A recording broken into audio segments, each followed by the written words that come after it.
नमस्ते बच्चों, my self Jaiswal sir. हम पढ़ रहे हैं class 9th science chapter why do we fall ill. Now we will see what is immunization. So immunization का क्या मतलब है?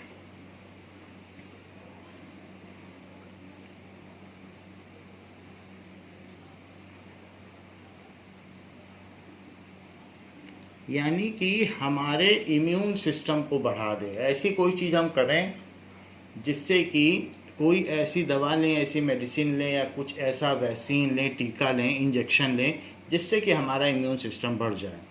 सो immunization is the process whereby a person is made immune. Immunization is the process by which a person is made immune। और resistance, immune का मतलब resistance होता है। Immune की वो बीमारी उसके ऊपर कोई फर्क न डाल सके, और रेजिस्टेंट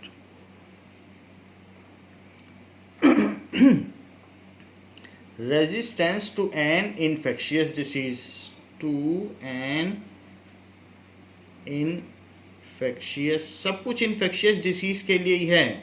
अब बाकी जो डिसीज़ हैं, जैसे हमें डेफिशिएंसी ऑफ न्यूट्रिशन है, वो तो घेर ही लेंगे, लेकिन इम्यूनाइजेशन इन्फेक्शियस डिसीज़ के लिए होता है। So infectious disease now typically by administration of vaccine. तो हम कैसे अपने अंदर के इम्यून सिस्टम को बढ़ा सकते हैं? जनरली हमें वैक्सीन या टीका लगाया जाता है, टिपिकली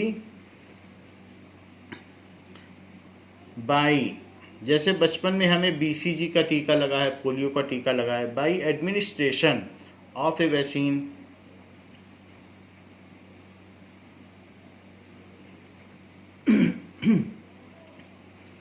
ऑफ ए वैक्सीन, तो वो मैं वैक्सीन की लिस्ट भी लिखा दूंगा आपको कि कौन कौन से हमको वैक्सीन लगते रहे हैं जिससे कि हम इम्यून हो चुके हैं। क्योंकि एयर में बहुत तरीके के पैथोजेंस हैं और वो हमें अटैक कर सकते हैं। तो अगर हम पहले से वैक्सीनेटेड हैं, प्रिपेयर्ड हैं, तो those kinds of infectious agents और pathogen can not harm us. तो इसलिए प्रिपेयर कर देता है। टिपिकली बाय एडमिनिस्ट्रेशन, एडमिनिस्ट्रेशन का मतलब हमको इंजेक्शन लगा के वैक्सीन लगा दी जाती है। To protect the person against infection, to protect the person from that infection. तो जो आपको वैक्सीन लगाई जाएगी उस इन्फेक्शन से आप प्रोटेक्ट हो जाओगे। Protect the person from that infection. So immunization और भी तरीके से हो सकता है। हम कोई चीज़ ऐसी ब्लड में इंजेक्ट कर रहे हैं, या और भी कोई कुछ मेथड हो सकते हैं कि कुछ कैप्सूल्स या मेडिसिन ले लें। तो जनरली चूँकि सब कुछ इंजेक्शन से ही होता है, वैक्सीन डाली जाती है, तो आजकल जो इम्यूनाइजेशन और वैक्सीनेशन आर इक्विवोकेटेड, दोनों एक ही डेफिनीशंस हो गई हैं।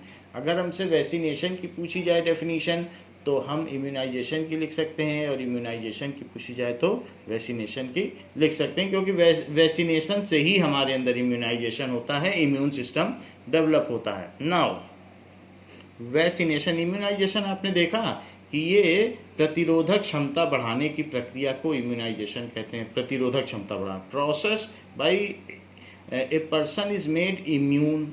इम्यून का मतलब है उस पर कोई प्रभाव ना पड़े, to a infectious disease. A person is made immune to a infectious disease by administrating a vaccine. Vaccination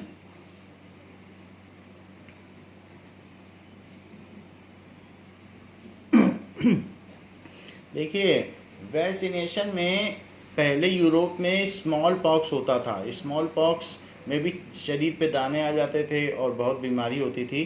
तो ये एक तरीके की ख़तरनाक बीमारी थी, small pox.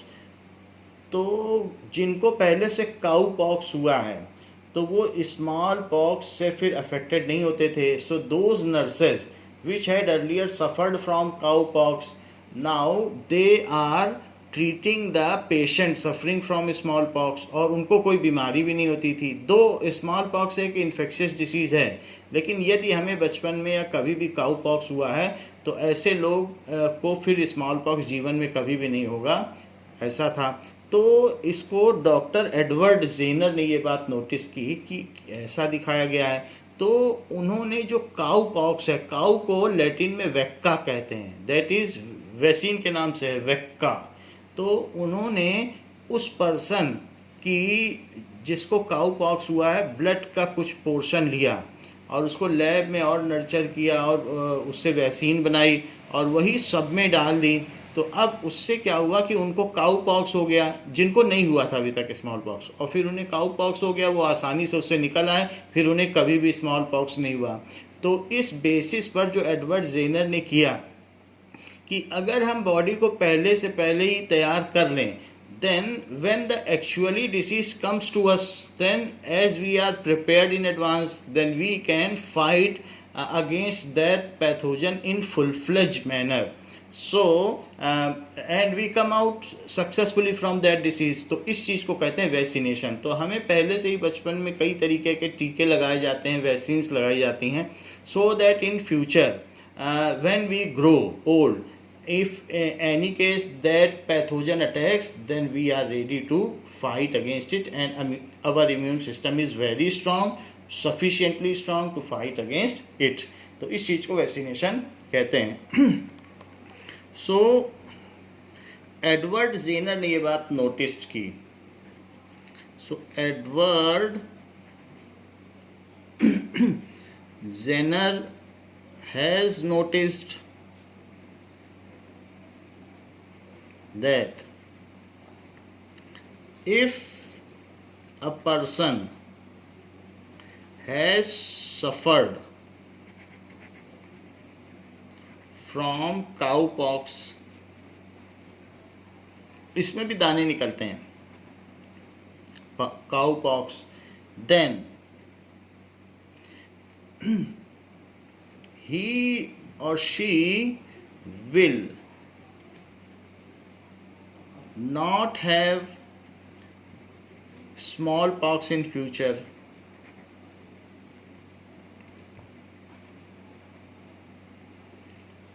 Here is cowpox is a non-lethal disease. इससे जानलेवा डिसीज नहीं, जबकि स्मॉल पॉक्स जानलेवा है. सो cowpox is not a lethal disease, उससे ये जानलेवा नहीं है. While smallpox is lethal, जानलेवा. तो इस तरीके से. तो उन्होंने क्या किया, जो डॉक्टर थे, डॉक्टर ने ही has taken blood sample of person who have suffered from cowpox. This indicate the person who has suffered from cowpox has developed immunity against cowpox as well as smallpox. The person who has, जो suffer किए हैं, who had suffered from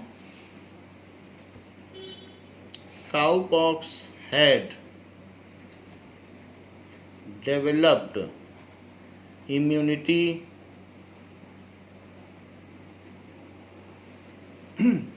against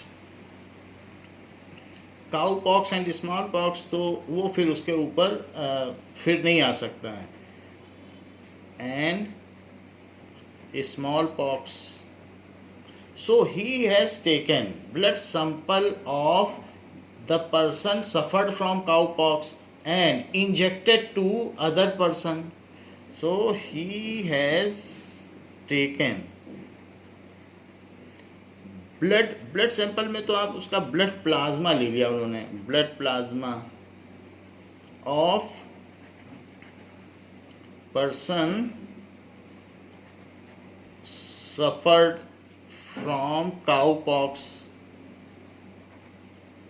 and injected into the person, जिनको अभी small pox नहीं हुआ है, and injected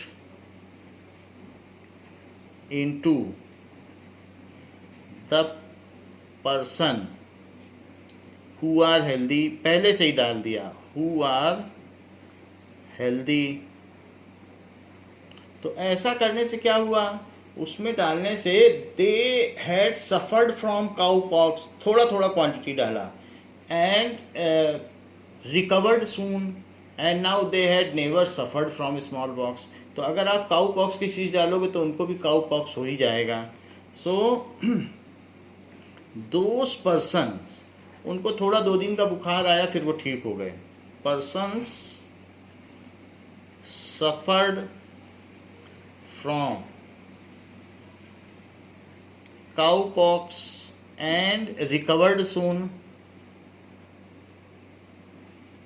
वो जल्दी ही ठीक हो गए। and they had never suffered from smallpox then, and तो हमने उनको इम्यूनिटी सिस्टम को पहले से ही प्रिपेयर कर लिया कि स्मॉल पॉक्स, क्योंकि दोनों के पैथोजन से एक जैसे दिखते हैं, तो जिसने काउ पॉक्स से मुकाबला कर लिया तो स्मॉल पॉक्स से भी कर लेगा। And they had never suffered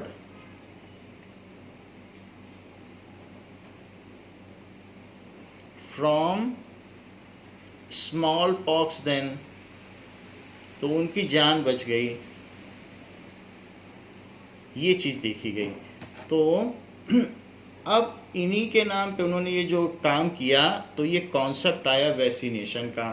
तो वैक्सीनेशन क्या है, तो सबसे पहले वैक्सीनेशन वर्ड कहाँ से आया है। सो काउ इज वैक्का इन लैटिन, तो लैटिन देश है उसमें काउ को वैक्का कहा जाता है। And vaccination word is derived from, जैसे काउ पॉक्स है तो वैक्का से, कि वैक्का उसमें डाल दिया, and vaccination is derived from this only.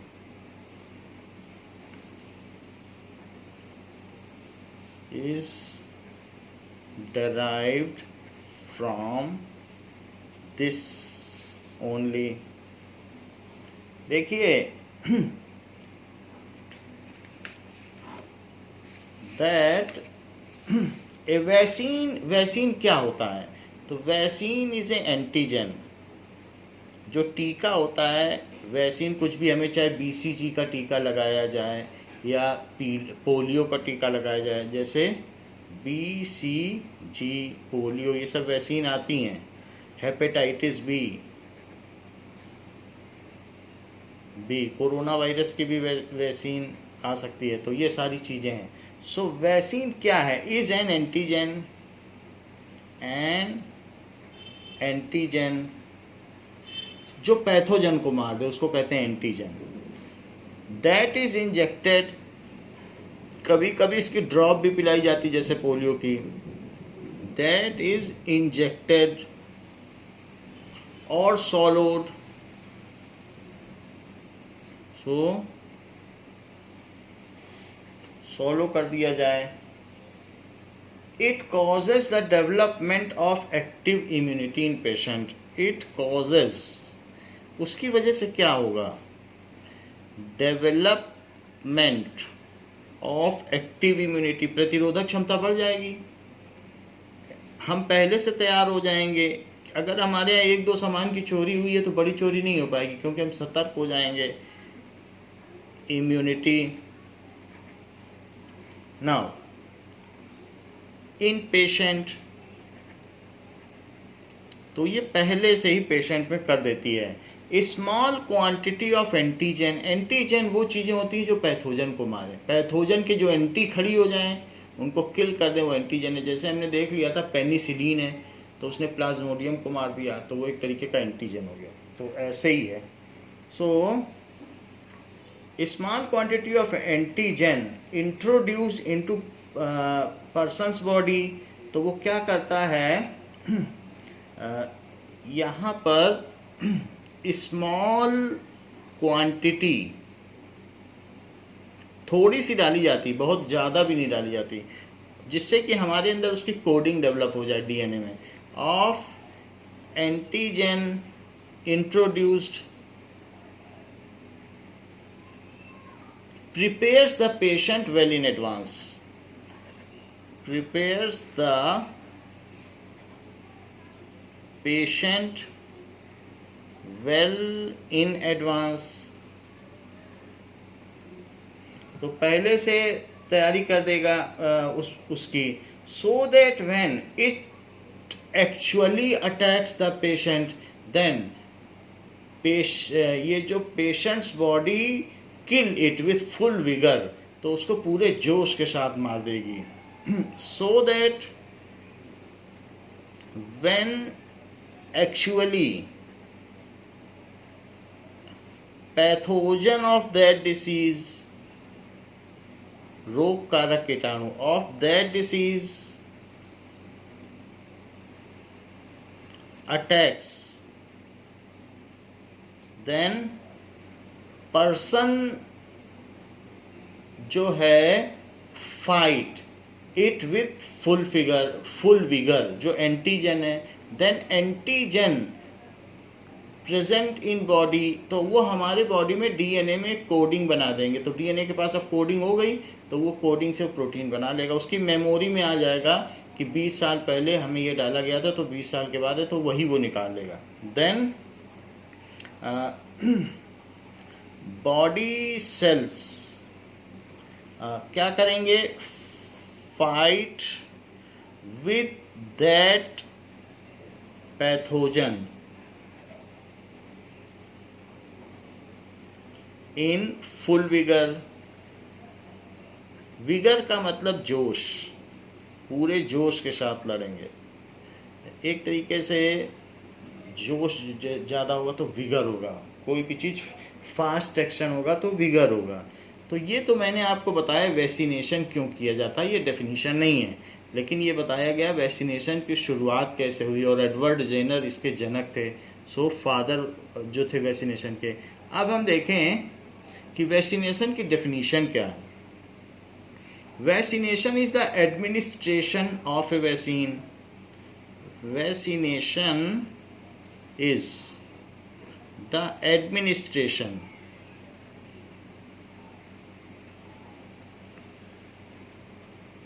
of vaccine। तो हमारे अंदर वैक्सीन डाल दी जाए तो उसको कहते हैं vaccination. To help the immune system develop, to help the immune system develop, जिससे कि हमारे अंदर का इम्यून सिस्टम डेवलप हो जाए।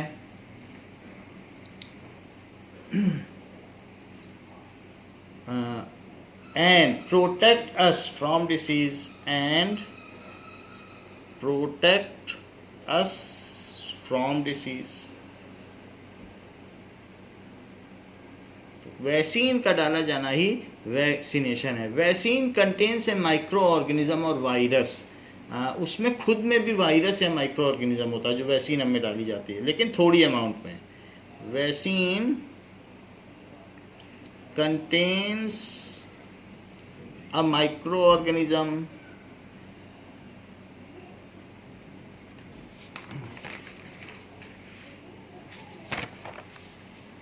और virus,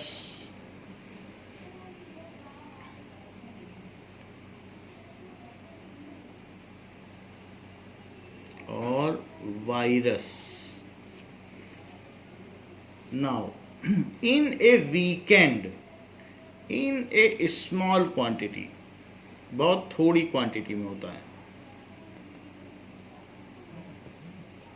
now to prepare us well in advance, to और क्यों डाला जाता है in small quantity, so that our body get a chance to prepare a antigen in advance, so that हमारे अंदर वायरस डाला गया है, लेकिन उस छोटे से अमाउंट ऑफ वायरस से हमारी बॉडी आसानी से लड़ लेगी और एंटीजन बना लेगी। एक साथ फुल फ्लेज अटैक होने से पहले बचपन में ही डाल दिया जाए, सो दैट जो हमारा डीएनए है, our body get a chance to produce antigen in advance, get a chance to produce antigen की, उसको बॉडी को समय मिल जाए एंटीजन इन एडवांस। कभी कभी जो वैक्सीन डाली जाती है वो एक्चुअल बीमारी के वायरस भी नहीं होते, वो उससे मिमिक करते हैं कि दिखने में वैसे ही होते हैं और एक्चुअल वायरस नहीं होते हैं, तो तब भी हमारी बॉडी उसके अगेंस्ट एंटीजन बना लेती है, और जब एक्चुअल वायरस आता है तो वही एंटीजन काम में आ जाता है। मुख्य काम है कि हमारी बॉडी में एंटीजन या ऐसे प्रोटीन कोड का निर्माण करना डीएनए में, तो जिससे कि हम पहले से ही प्रिपेयर हो जाएं। जैसे एक ऐसा चोर आए जो चोरी करके ना ले जाए, रेक्की करके चला जाए घर से, तो भी हम सतर्क हो जाएंगे। तो ऐसा ही है वैक्सीन कि पूरी बॉडी की खोज खबर लेके चला जाता है और हमारी बॉडी सतर्क हो जाती है। फिर जब दूसरी बार यही आएगा तो फिर वो हमारे घर में घुस नहीं पाएगा। ये तो बात हो गई कि किस तरीके से वैक्सीन इंट्रोड्यूस की गई। Now we will see question of page number, in text question of page number 187.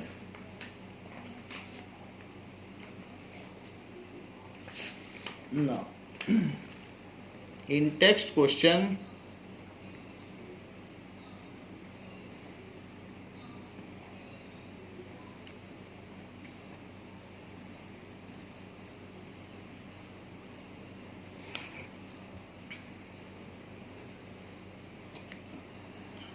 why we are normally advised to take bland and nourishing food when we are sick। हमको plane food खाने को कहा जाता है कि ज़्यादा वैसा खाना मत खाओ, घी तेल वाला, और नॉर्मल खाना खाओ। ऐसा क्यों किया जाता है जब हम सिक रहते हैं?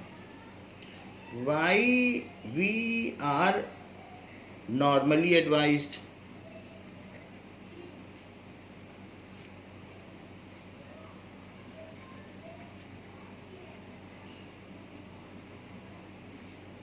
to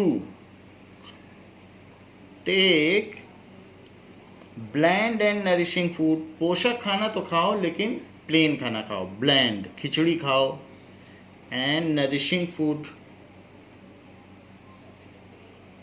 जूस पियो, ऐसा कहा जाता है। So when we are sick, when we are sick, ऐसा क्यों किया जाता है?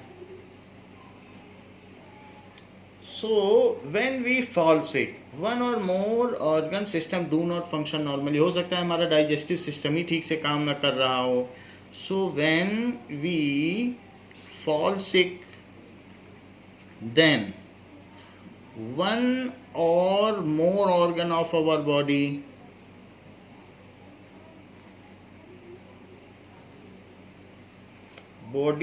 organs do not function properly।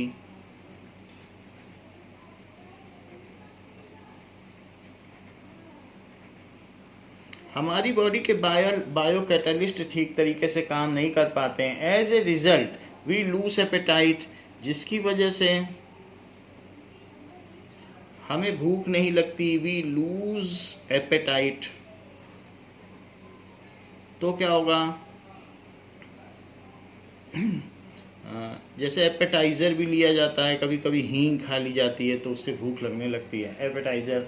So and do not have proper digestion and absorption of food. तो हमारे बॉडी में जो ब्लड एब्जॉर्व करता है वो ठीक तरीके से फूड के नरिशमेंट को भी, प्रोटीन, फैटी एसिड्स और विटामिन को एब्जॉर्व भी नहीं कर पाता, ना ही फूड डाइजेस्ट हो पाता है। And we can not digest, ना डाइजेस्ट कर पाएंगे, ना एब्जॉर्व कर पाएंगे, and absorb food, and absorb nutrients, digest भी नहीं कर पाएंगे एंड एब्जॉर्ब न्यूट्रिएंट्स, ये चीज़ हो जाती है। और sickness make us weak, sickness से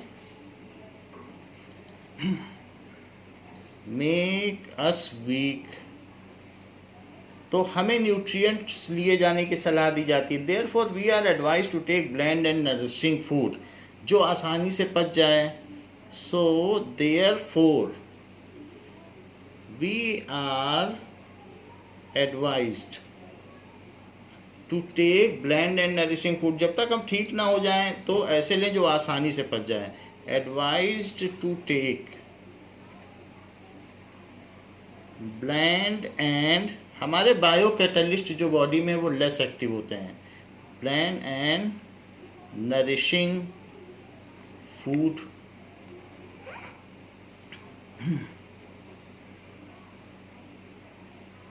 ऐसा क्यों किया जाता है? So that it is easily digested, so that it can be easily digested,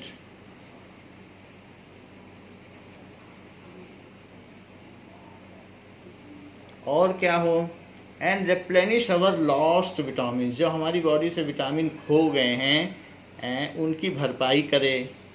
replenish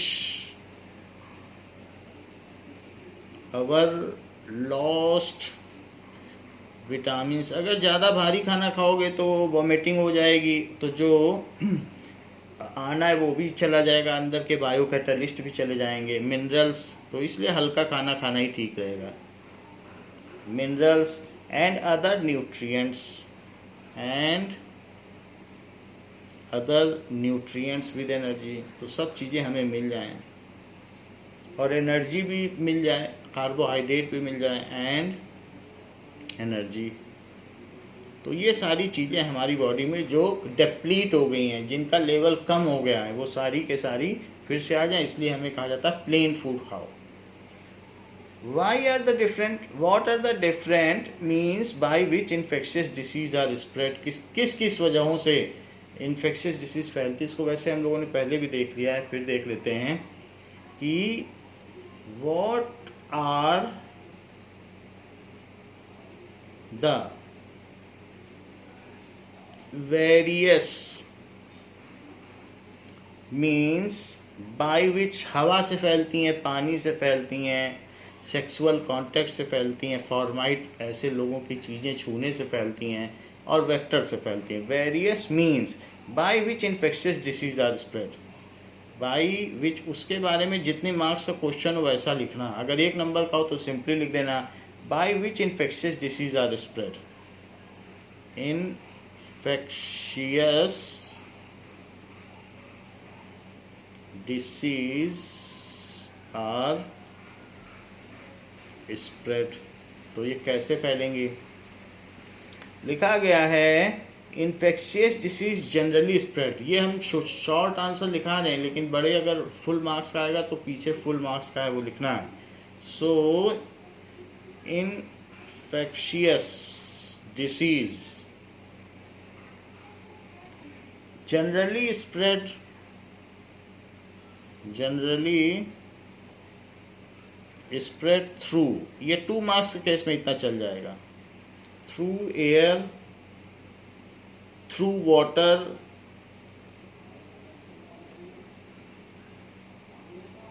through sexual contact,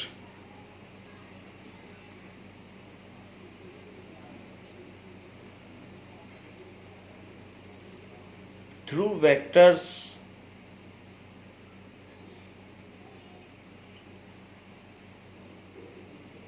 through physical contact with affected person, जैसे फ्लू हो गया, थ्रू फिजिकल कॉन्टेक्ट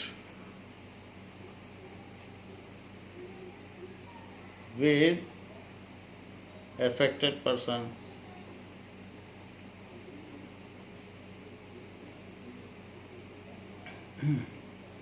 ऐसा through articles or formite bond, through using utensil of affected person, by using utensils या belongings of infected person, जो कि फॉर्माइट bond कही जाती हैं, ये चीज़ें।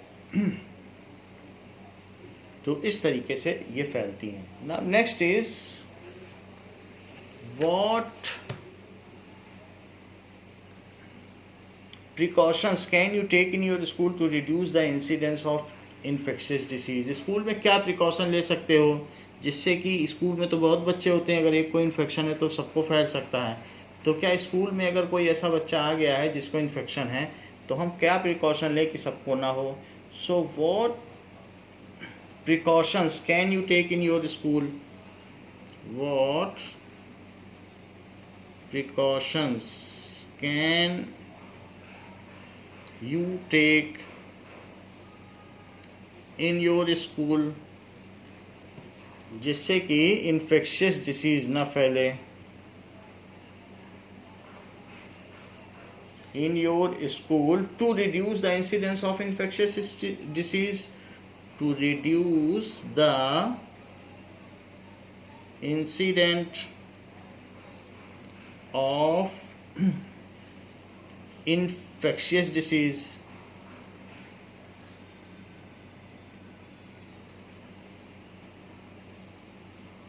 कि और न फैलें। तो following precautions can be taken in school to reduce the incidence of infectious disease। Following precautions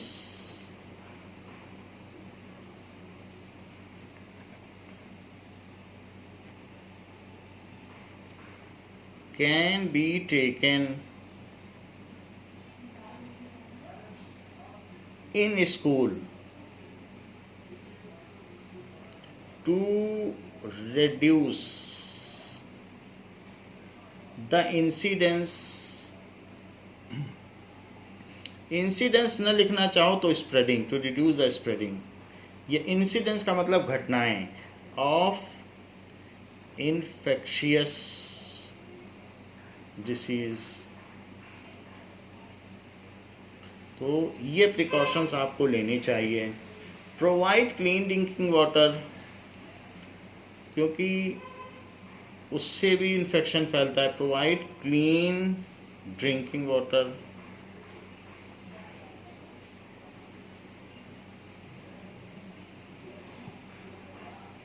Next is educating students about cause of infectious disease। तो लोगों को बताना, educating students about cause of infectious disease कि क्यों फैलती हैं। तो वो सतर्क रहेंगे। students about cause of infectious disease, ये बताना होगा कि ये रेस्पिरेटरी ट्रैक्ट से फैलती है, ये खाने से फैलती है। तो जैसा बीमारी हो उसके हिसाब से वो उसमें प्रिकॉशंस ले सकते हैं। Now such as cholera, hepatitis, flu, AIDS. Such as cholera पानी से फैल जाएगा, और हेपेटाइटिस ब्लड के ट्रांसफ्यूज़न से एक से दूसरे में ब्लड चढ़ा दिया गया तो हेपेटाइटिस फैल जाएगा। तो कॉलरा, हेपेटाइटिस भी हमारी प्रतिरोधक क्षमता को, इम्यून पावर को कम कर देता है। टाइटिस। इसके अलावा फ्लू कैसे फैलता है, रेस्पिरेटरी ट्रैक्ट से, और ads.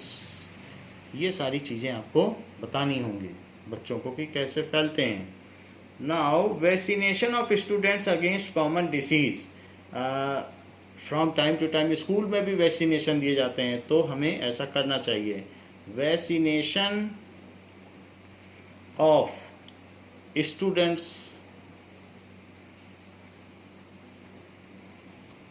Against common infectious disease, against common infectious disease. तो ऐसा भी स्कूल में करना चाहिए time to time. That is the third case. Next is vaccination करा लिया, बच्चों को सतर्कता बता दी कि उनको एक एक्नॉलेजमेंट दे दिया कि ऐसे ऐसे है, और उसके अलावा ड्रिंकिंग वाटर भी दे दिया। Now proper sanitation and clean environment is school, साफ सफाई ठीक हो, proper sanitation, clean environment,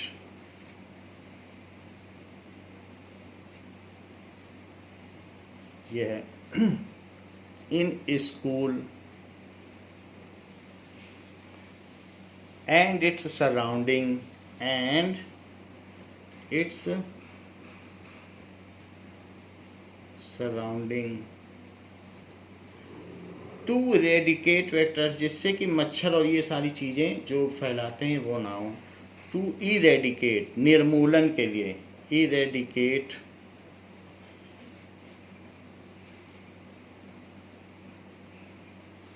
that is completely, उनको मारने के लिए, eradicate vectors.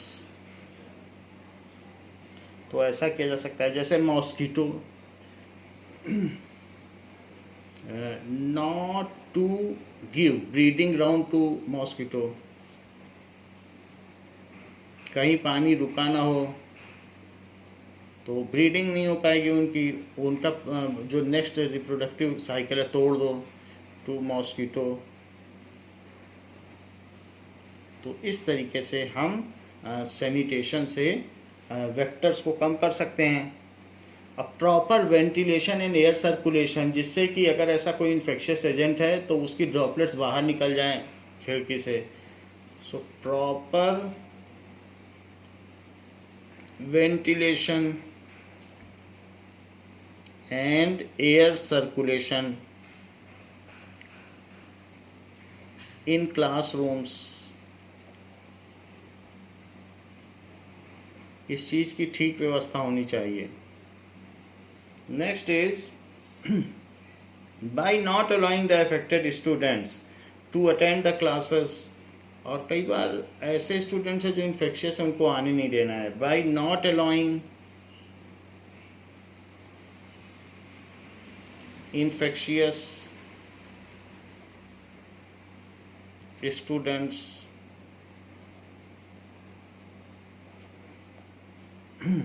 to attend the classes, to attend the classes till they recover from infectious disease, till they recover from infectious disease। तो ये चीज़ है। तो ऐसे केस में ऐसे बच्चों को नहीं आने देना है, ब्रीडिंग ग्राउंड नहीं देना है, सर्कुलेशन रखना है, ड्रिंकिंग वाटर देना है, बच्चों को इसकी सही एजुकेशन देनी है, और उन बच्चों का टीकाकरण यानी वैक्सीनेशन भी कराना है। यदि इन बातों का ध्यान रखा जाए तो हम अपने यहाँ पर इन्फेक्शियस डिसीज़ को रोक सकते हैं। नेक्स्ट क्वेश्चन पूछा गया है व्हाट इज़ इम्यूनाइजेशन, वो हमने आपको बता दिया है। What is immunization? अपने अंदर प्रतिरोधक क्षमता को बढ़ाना क्या है। However, there is one more answer, तो उसे भी लिख लेना चाहिए। Now, if one person has chicken pox once, if one person has chicken pox once, then there is no chance, एक बार अगर चिकन पॉक्स आपको जीवन में हो गया है तो फिर नहीं होगा। देन क्योंकि हमारी बॉडी उसके अगेंस्ट में एंटीजन प्रोड्यूस कर लेगी। तो ब्लड में क्या होता है, ब्लड में इस तरीके से एंटीजन प्रोड्यूस हो जाते हैं, ये कांटे जो निकले हैं तो वो प्रोड्यूस हो जाते हैं, फिर उसे मार देते हैं, तो ये एंटीजन। तो then there is no chance of suffering from it again, of suffering from it again। तो जैसे हमने स्मॉल पॉक्स और काउ पॉक्स में भी किया है वैसे इसमें भी कह रहा है कि अगर आपको एक बार चिकन पॉक्स हो गया तो फिर से नहीं होगा। This happens because when the immune system first sees, ऐसा क्यों होता है? This happens because when the immune system, हमारी बॉडी में भी तो एक इम्यून सिस्टम है, when the immune system first sees an infectious microbe, first sees an infectious microbe, तो वो डीएनए सोचेगा इसके अगेंस्ट में ये प्रोटीन लगाओ, वो प्रोटीन लगाओ, उससे मारो, तो 10 ट्रायल करेगा, उसमें से एक सफल हो जाएगा। फिर अगली बार जब आएगा तो फिर वो वही प्रोटीन बनाएगा जिससे वो मरा था और उसको फुल फ्लेज बनाएगा, तो फिर वो पहले ही बार में मर जाएगा। सो एन इन्फेक्शियस एजेंट या इन्फेक्शियस माइक्रोब को पहली बार देखता है जब वो पहली बार वो बीमारी होती है। It's response against it and it responds, तो हमारा जो डीएनए है वो प्रोग्रामिंग देता है प्रोटीन बनने की, फिर आरईआर रफ एंडोप्लाज्मिक रेटिकुलम में प्रोटीन बनता है। तो 10 तरीके के प्रोटीन बनाए जाते हैं, उसमें से एक ही उस पर सफल होता है, एक उसे मार पाता है, बाकी 9 तो बेकार हो गए, तो वो उन पे तो एनर्जी बेकार हो गई। तो फिर जब अगली बार वो आएगा तो डीएनए को याद है कि कौन सा प्रोटीन का कोड देना है, तो वही प्रोटीन बनवाएगा, बेकार में अननेसेसरीली 9 तरीके के और प्रोटीन नहीं बनवाएगा, तो फिर वो मारा जाएगा। So it responds against it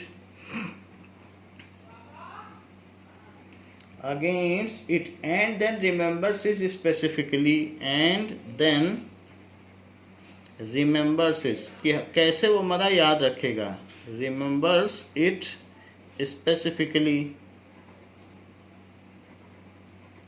now अब जब उसे याद हो गया, so the next time that particular microbe, so the next time if that particular microbe,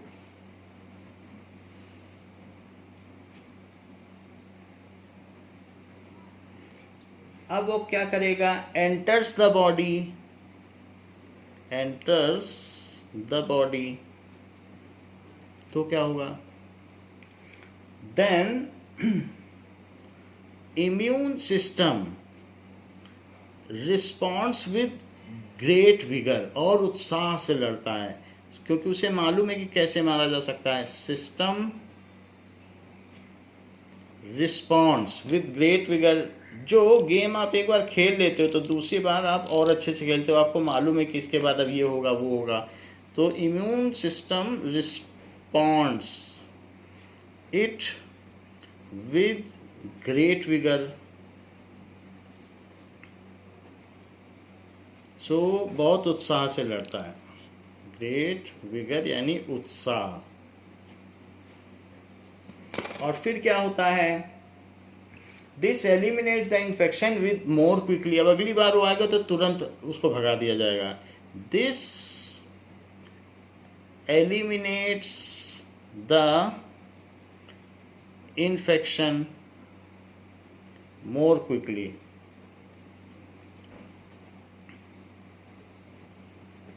उसे जल्दी भगा दिया जाएगा। देन द फर्स्ट टाइम, पहली बार से जल्दी, देन द फर्स्ट टाइम, तब तो देर लगी थी, फर्स्ट टाइम, तो इस तरीके से हमारा इम्यून सिस्टम बढ़ गया है। So this is the basic principle of immunisation, this is the basic principle. अगर ऐसा आप लिखेंगे तो ये पूछा जाए बेसिक प्रिंसिपल क्या है, तो यही है, बुक में भी यही लिखा है, बेसिक प्रिंसिपल ऑफ इम्यूनाइजेशन, और फिर आप डेफिनेशन लिख देना इसके आगे, तो बात पूरी हो जाएगी।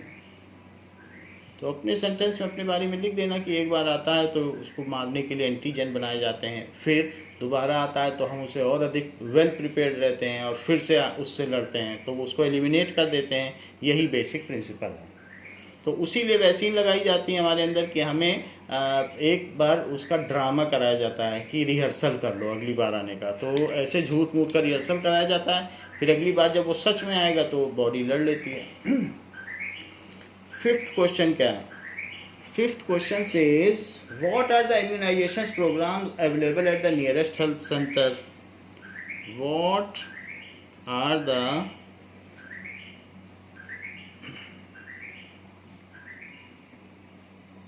immunization programs available at the nearest health center? आपके घर के आसपास कोई हेल्थ सेंटर होगा तो उसमें क्या इम्यूनाइजेशन है बच्चों के टीकाकरण के लिए? Available at nearest health centre, ये पूछा जा रहा है. In your locality,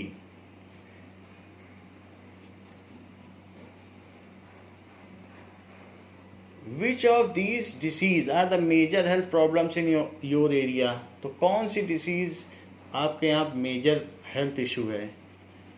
which of these disease are the major health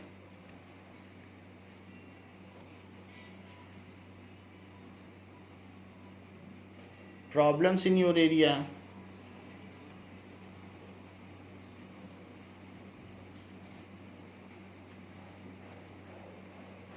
ये चीज पूछी गई है. अब देखें तो at nearest health center in our locality following immunization programs are available. At nearest health center in our locality, बच्चों का टीका वहाँ लगाया जाता है. तो following immunization programmes are available.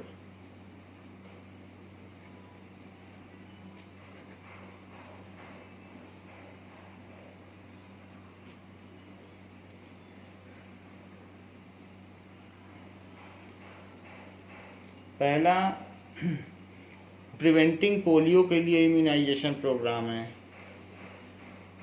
So preventing polio. Second, preventing tetanus, diphtheria and whooping cough, सूखी खांसी, टिटनेस.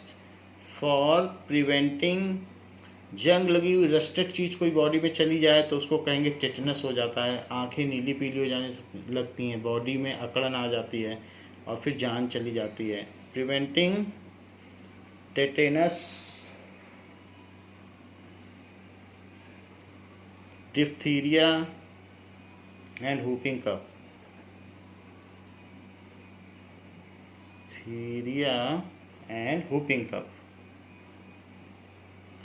तो ये भी, इसके लिए भी इम्यूनाइजेशन प्रोग्राम चल रहे हैं.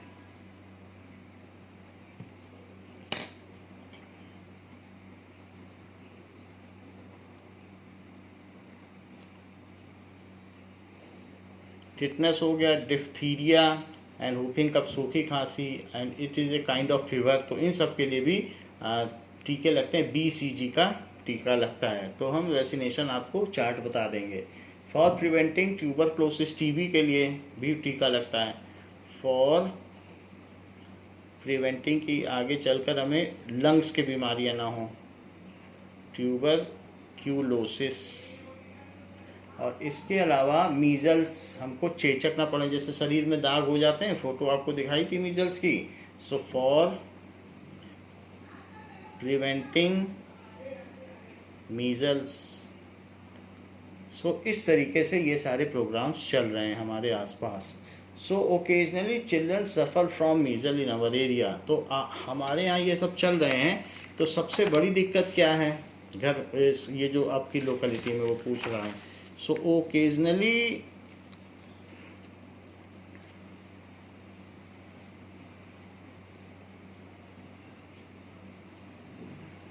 children suffer from measles in our area.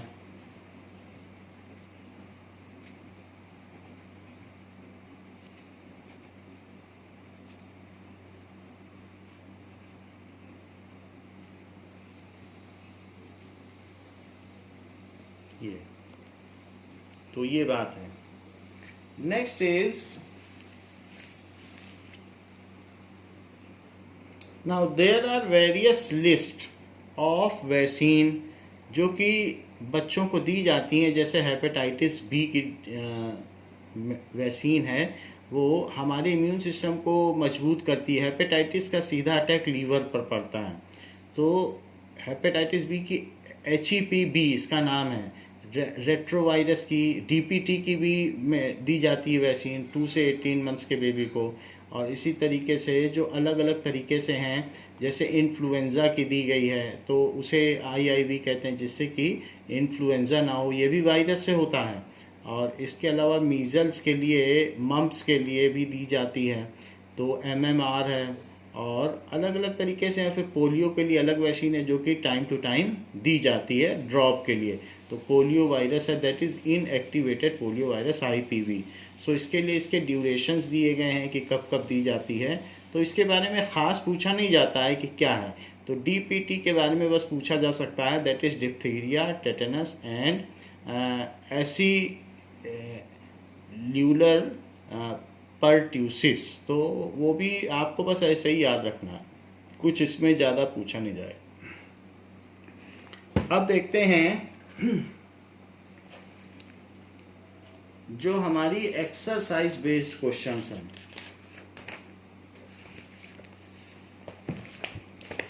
तो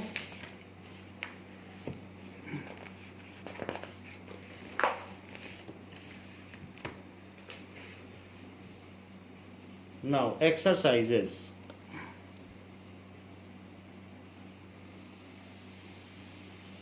कुछ चीज़ें आपको ध्यान रखनी है कि जैसे हम इम्यूनाइजेशन करते हैं तो हम अपने इम्यून सिस्टम को फूल करते हैं, उससे मिलने जुलने वाला एक ऐसे नकली कुछ पैथोजन डाल देते हैं और उससे हमारी बॉडी उसको लड़ने लगती है, वेल प्रिपेयर्ड हो जाती है। तो fooling our immune system so that to make it prepared well in advance is called immune system. जैसा कि आपकी बुक में लिखा भी हुआ है कि हम अपने सिस्टम को, इम्यून सिस्टम को फूल करके उसमें वो चीज़ छोटे छोटे मात्रा में या उससे मिलती जुलती मिमिक करती हुई, जैसे मिमिक्री होती है तो मिमिक करते हुए मॉलिक्यूल्स डालते हैं पैथोजन से मिलते जुलते, तो बॉडी को इस तरीके से हम तैयार कर देते हैं कि आने वाली बीमारियों से लड़ सके। So such kind of fooling our immune system to prepare it well in advance to fight against the diseases when it really comes is called immunization, and it is accomplished by vaccination.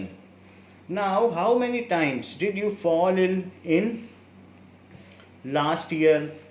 What are the illness? तो पूछा गया है कि कब कब बीमार पड़े और उसके क्या क्या रीजंस रहे, ये सारी चीज़ें पूछी जा रही हैं कि how many times did you fall ill last time और क्या क्या रीज़न रहे। तो ज़रा देखें first question, in last 1 year what are the illness? Think of one change you could make in your habits in order to avoid any or most of the above illness. हम अपनी habit में क्या change करें कि उस illness से निकल आएँ। Think of one change you would wish for in your surrounding, और दूसरी चीज़ कि हम सराउंडिंग में क्या क्या चेंज करें जिससे कि हम इस इलनेस से निकल आएँ। तो ऐसा पूछा गया है। और कितनी बार आप पिछले साल बीमार पड़े और किन किन वजहों से पड़े वो भी पूछा जा रहा है ना। First is once only I fell ill in last year.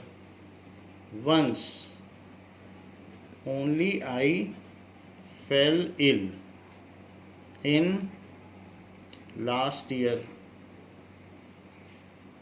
I suffered from sore throat and cough. गले में दर्द था। I suffer sore throat and cough.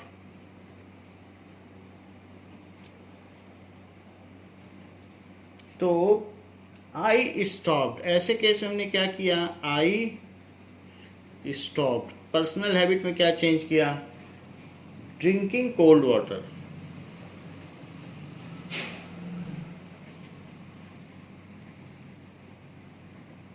तो पहला काम ये किया, इमीडिएटली आफ्टर, ये जो भी है immediately after taking food.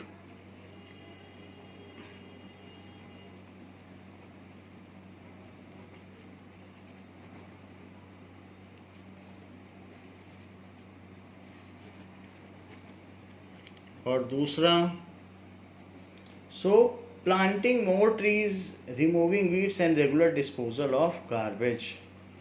Planting जिससे कि ज़्यादा से ज़्यादा बीमारियों से, इससे रिलेटेड नहीं है लेकिन आप ज़्यादा से ज़्यादा बीमारियों से कैसे लड़ सकते हो, planting more trees, removing weeds, जो ऐसी चीज़ें जो अनुपयोगी हैं, ऐसे घास झंखाड़ को निकालना, रिमूविंग वीड्स, वो पेड़ों को उगने नहीं देती हैं, and regular disposal of garbage, regular disposal of garbage, ये सारी चीज़, disposal of garbage, These help us to eliminate many of the diseases। तो वो पूछ रहा है कि क्या कर सकते हो अपनी सराउंडिंग में जिससे कि कोई बीमारी ना आए, तो ये सब किया जा सकता है। सेकंड क्वेश्चन पूछा गया है, a nurse doctor is expose to more sick people, find how she or he avoids getting sick himself herself. तो डॉक्टर और नर्स तो बहुत मरीजों के संपर्क में आते हैं, इन्फेक्शियस एजेंट्स के संपर्क में आते हैं, तो कैसे वो खुद को रोक पाते होंगे। सो अ नर्स, डॉक्टर या हेल्थ वर्कर भी हो सकते हैं, health worker, they are exposed to more sick persons,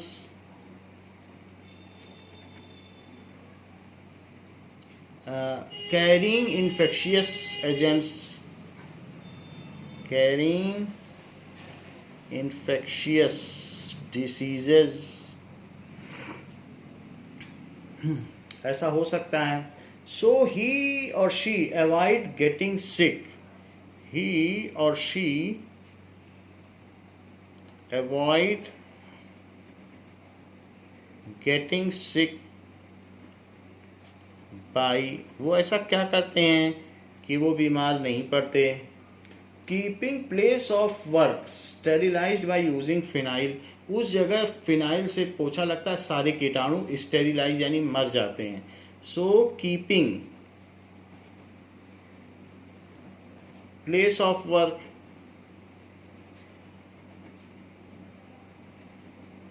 sterilized by using phenyl, by using phenyl,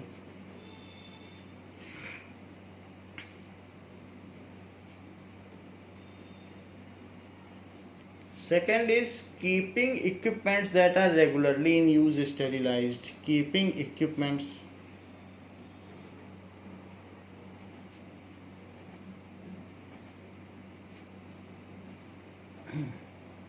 that are regularly in use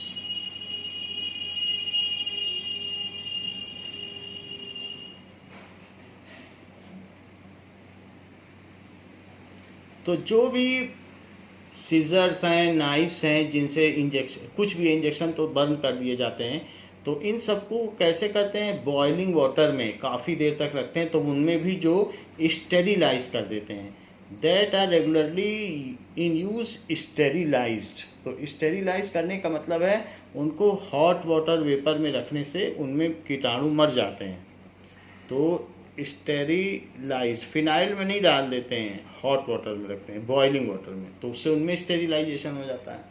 अब देखें, washing hands with soap thoroughly after serious examination of patients, washing hands, बार बार वो हाथ धोते हैं, hands with soaps thoroughly after serious examination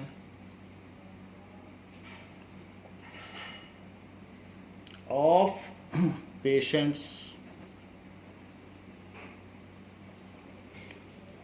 Wear protective suits, face mask and hand gloves. Wear protective suits, उनके shoes भी कुछ ऐसे ही होते हैं कि वो स्पेशल होंगे जिन so shoes, face mask and hand gloves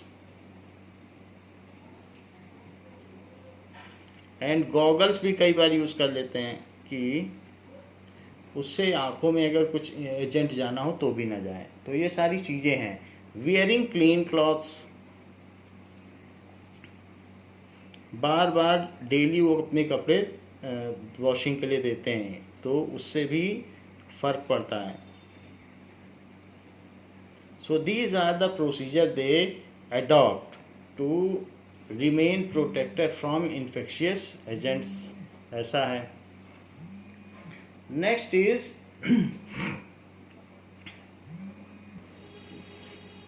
conduct a survey in your neighborhood to find out what are the 3 common diseases are। अपने neighborhood में सर्वे करो कि क्या 3 common diseases हैं। Suggest 3 steps that could be taken by your local authorities to bring down the incidence of these diseases। क्या बीमारियां common हैं और उनके रोकथाम के लिए क्या स्टेप्स लिए गए हैं। तो 3 स्टेप्स सजेस्ट करो कि वो बीमारियां ना हो।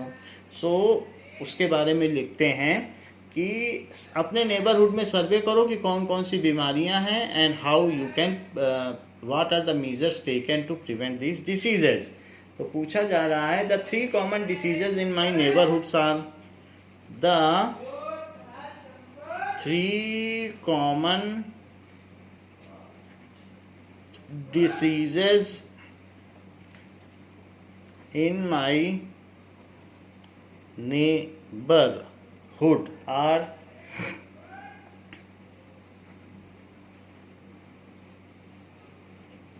कौन कौन सी हैं। डिफ्थीरिया, कफ एंड कोल्ड और टाइफाइड, जनरली ये सब होती हैं। So diphtheria that is diarrhoea, loose motion हो जाता है बच्चों को क्योंकि गंदा पानी पी लिया। Next is cough and cold,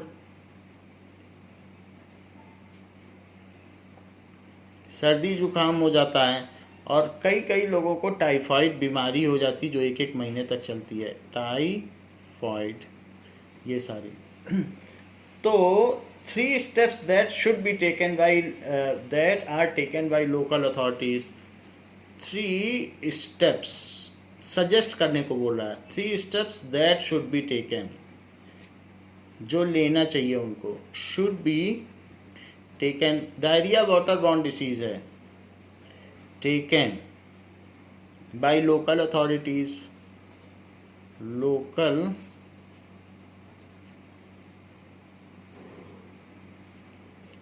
authorities are providing clean drinking water. तो डायरिया नहीं होगा। प्रोवाइडिंग क्लीन ड्रिंकिंग वाटर, इसके लिए अलग बुलेट्स का यूज़ करें। So providing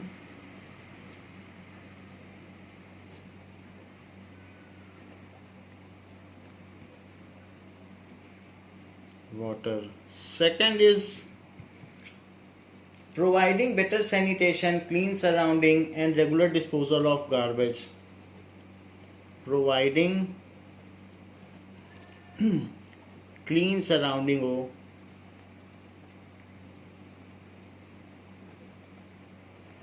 better sanitation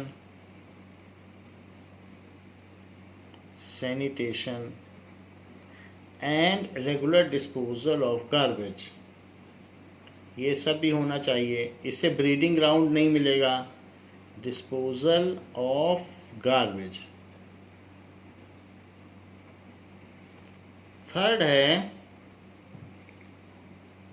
arranging immunisation programme time to time against common infectious disease, अगर वो टीकाकरण करते हैं घर घर जाकर या हम लोगों को ऐसी जानकारी देते हैं तो अरेंजिंग इम्यूनाइजेशन प्रोग्राम।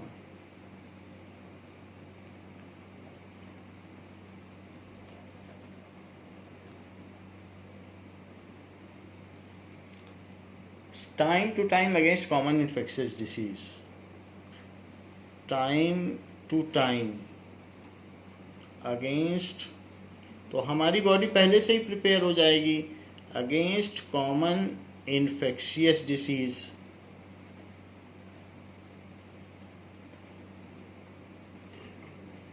तो अगर उसके लिए वो प्रोग्राम चलाएंगे देन वो भी हेल्पफुल रहेगा। तो 3 कौन कौन सी बीमारियां बताई गई? डायरिया हो जाती है, कोल्ड एंड कफ हो जाता है, और बच्चों को टाइफाइड लंबा बुखार हो जाता है।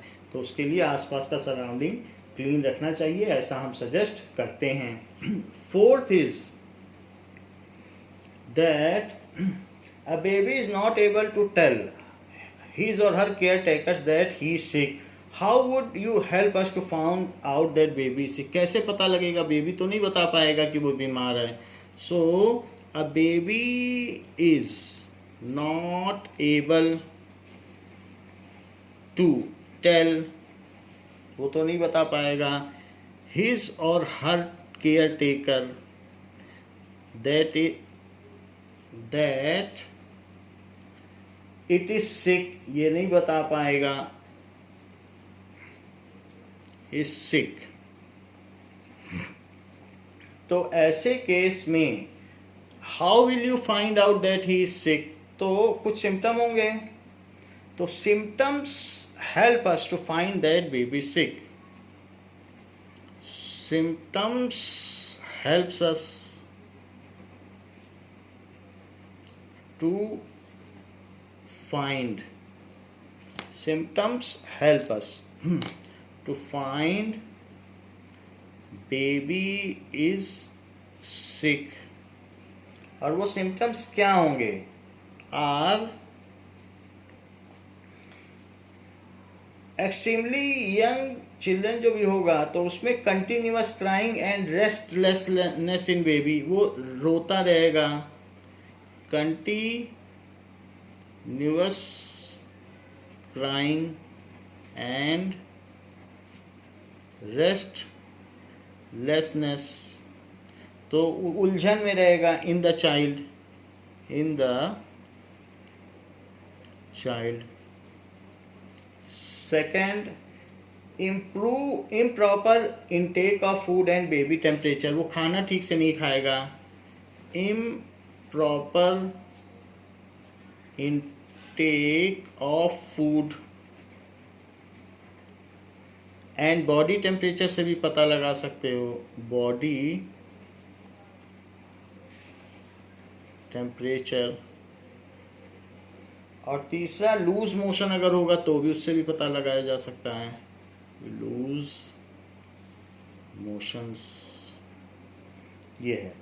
और ऐसा होने पर फ्रॉम अबव सिम्टम्स तुम क्या कंक्लूड करोगे, ये भी पूछ रहा है। From above symptoms we conclude that baby is suffering from diarrhoea. From above symptoms it can be concluded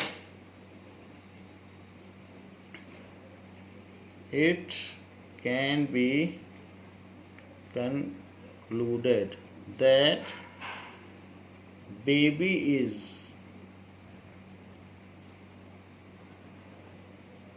suffering from, उसको लूज मोशन है ये। तो ये सारी चीज़ें हैं। 5th क्वेश्चन पूछा जा रहा है, पहले कि बेबी से कैसे पता लगाओगे, तो सिम्टम देख के पता लगाएंगे। सिम्टम से क्या बीमारी पता चलेगी, तो डायरिया, बट वो डॉक्टर ही बता पाएगा, हम लोग तो आइडिया ही लगा सकते हैं। सो 5th क्वेश्चन पूछा गया है, under which of the following condition is a person most likely to fall sick. तो इन सब कंडीशन में कोई भी पर्सन के बीमार होने के सबसे ज़्यादा चांस क्या हैं, under which of the following condition a person is most likely to fall sick. पहला, when she is recovered from malaria, तब when she has recovered from malaria and is taking care of someone suffering from chicken pox, तब ज़्यादा chance है। when she is on a 4-day fast after recovering malaria and is taking care of someone suffering from chicken pox, तो एक है कि malaria से उठा है तो सफ़र होगा, दूसरा मलेरिया से उठा और चिकन पॉक्स वाले मरीज को देखने लग गया तुरंत तो सफ़र होने के ज़्यादा चांस हैं। और तीसरी चीज़ बताई गई है कि मलेरिया से उठा है और 4 दिन तक फास्टिंग भी की है और तब किसी को देख रहा है, तब सफ़र होने के ज़्यादा चांस हैं। तो fifth question says that malaria is very serious fatal disease, इससे जान भी जा सकती है। सो मलेरिया इज़, लोगों की बहुत जान गई है इससे, very serious, second world war में सीरियस फेटल डिसीज। अब देखें, it is caused by the toxins produced in human body, जो कि पैरासाइट प्लाज्मोडियम की वजह से हमारे अंदर ये होता है। ऐसा क्यों होता है? इट इज कॉज्ड, ये क्यों होता है? कॉज्ड बाय द टॉक्सिन्स, वो जहरीले पदार्थ जो निकलते हैं, toxins produced in human body,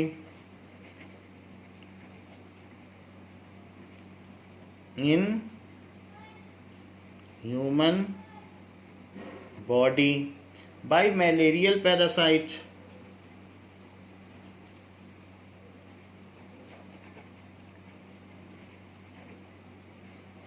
Plasmodium. तो प्लाज्मोडियम हमारे अंदर अपने को रिप्रोड्यूस करता है और जहरीले पदार्थ पैदा करता है, प्लाज्मोडियम, जो कि एक बैक्टीरिया है। तो इस तरीके से मलेरिया फैलता चला जाता है। And it is carried from infected person to other healthy person by bite of a female anopheles. It is carried from infected person to healthy person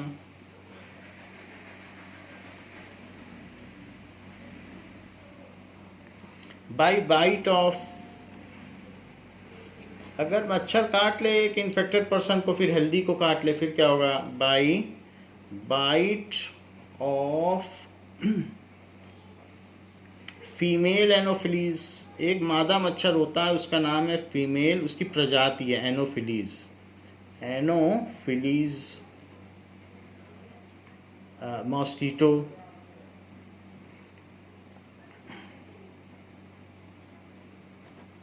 तो इस तरीके से तो मलेरिया फैलता है। मलेरिया रिजल्ट्स, मलेरिया की वजह से हमारे अंदर खून की कमी हो जाती है, enlargement of liver and spleen, तो हमारे यकृत और प्लीहा में वृद्धि हो जाती है। स्प्लीन हमारे ब्लड को प्योरीफाई करता है और लीवर के तो बहुत सारे काम हैं, 52 वर्स हैं, वो स्टोरेज भी रखता है खाने का, इमरजेंसी स्टोरेज। सो मलेरिया क्या क्या करता है? रिजल्ट्स एनीमिया, खून की कमी, results anaemia, enlargement of liver,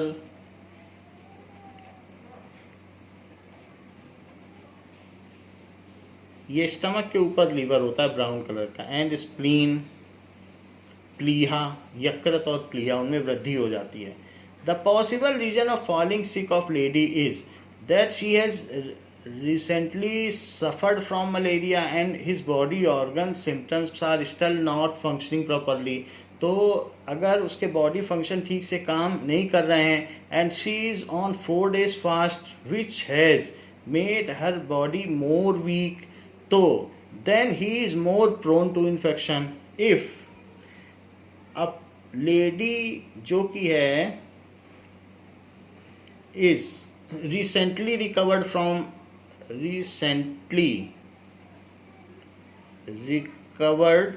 malaria, अभी अभी वो मलेरिया से निकली है, और उसके अलावा she is on fast, she is on fast, then her immune system is very weak, her immune system is very weak, तो एक तो बहुत वीक होगा, and she is prone, prone का मतलब likely to get caught, she is prone likely to get caught by disease chickenpox,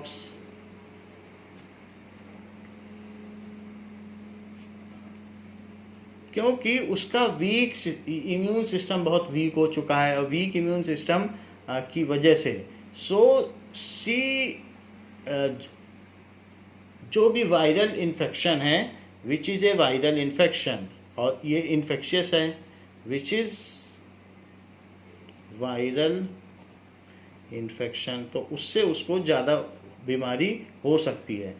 ये कहा जा सकता है कि case C, in case C the chance of transmission of infectious disease is more, जिसमें कि वो फास्ट भी कर रही है और मलेरिया से निकली है। इन सी case there is highest chance of transmission of disease, there is highest chance of transmission of disease, तो इस केस में उस सबसे ज़्यादा चांस है कि उसे बीमारी लग जाए। Now one more question is there, जो एक्सरसाइज का नहीं है। What are antibiotics? Give two examples. What are antibiotics? Give two examples.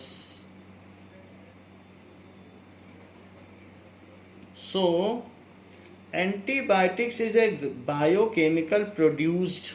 Antibiotics क्या है?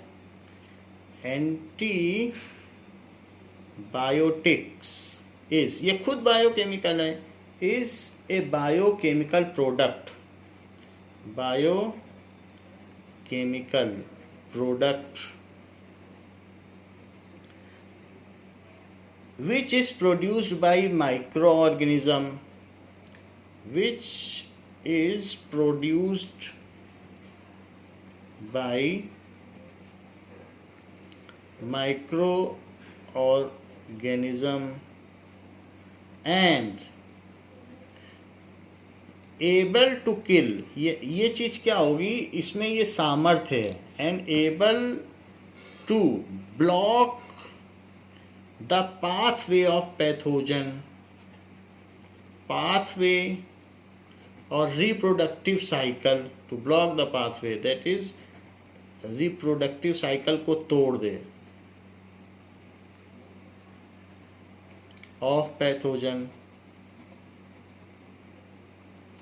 and help us to recover from disease, and help us to, इसका एक course होता है, रिकवर के 3 days लेना है, तब तक आपको लेना पड़ेगा, रिकवर फ्रॉम डिसीज, इस तरीके से काम करता है। ये खुद ही माइक्रो होता है, जैसे पेनिसिलिन या स्ट्रेप्टोमाइसिन या पैरासीटामोल, तो पेनिसिलिन, स्ट्रेप्टोमाइसिन और पैरासीटामोल,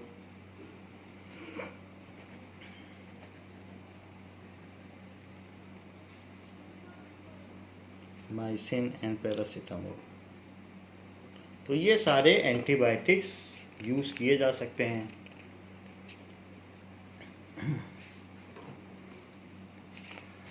तो इस क्लास के लिए बच्चों इतना ही, और ये चैप्टर इसी के साथ ख़त्म होता है। इसके आगे जो भी नेक्स्ट चैप्टर होगा वो हम नेक्स्ट क्लास में करेंगे। थैंक यू बच्चों।